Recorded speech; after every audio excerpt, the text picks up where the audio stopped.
চোখের বদনজর এটা সত্য, আপনার চোখের বদনজর লাগতে পারে। রাসূল সাল্লাল্লাহু আলাইহি ওয়াসাল্লাম বলেন, ইন্না আইনাল হক, যে চোখের বদনজর এটা সত্য। কিরকম সত্য?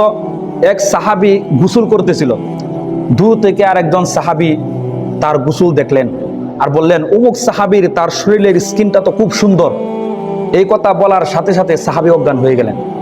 তাকে তাড়াতাড়ি করে রাসূল সাল্লাল্লাহু আলাইহি ওয়াসাল্লামের দরবারে নেওয়া হলো।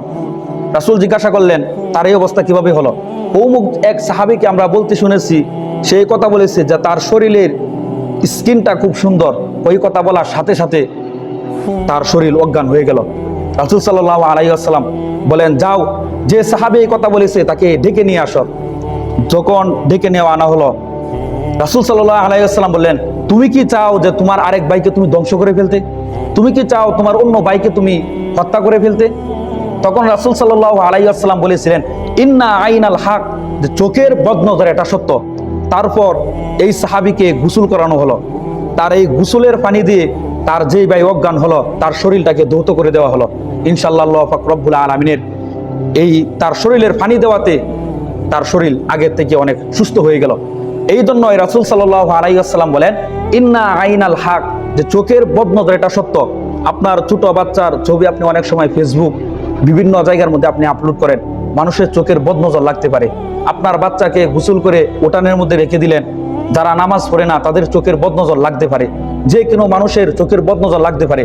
অনেক সময় মুরব্বী যারা আছেন আপনারা ভালোভাবে বুঝবেন, গরুর যদি দুইটা বাছুর হয়, দুটা বাচ্চা হয়, অনেক সময় মানুষে বলে যে মা গো, খুব দুইটা বাচ্চা দেখা যায়, খুব মাশাল্লাহ। মাশাল্লাহ বলে না, মাশাল্লাহ না বলার কারণে দেখা যায় একটা বাচ্চা অনেক সময় মরে যায়। চোখের বদনজর এটা এরকম খারাপ, কেউ যদি চোখের বদনজর পেঁপে গাছের মধ্যে লাগে, সমস্ত পেঁপে ঝরে ঝরে পড়ে যায়। ফসলের মধ্যে যদি কারো চোখের বদনজর লাগে, সমস্ত ফসল নষ্ট হয়ে যায়।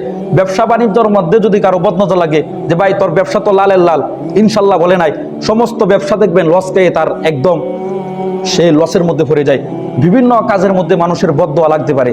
আর এই বদনজর থেকে বাঁচার একমাত্র আমল হলো প্রতিদিন ফজরের পর 3 কুল পড়া, মাগরিবের পর 3 কুল পড়া। আল্লাহ পাক রব্বুল আলামিন আমাদেরকে চোখের বদনজর থেকে বাঁচার তৌফিক দান করেন, আমিন।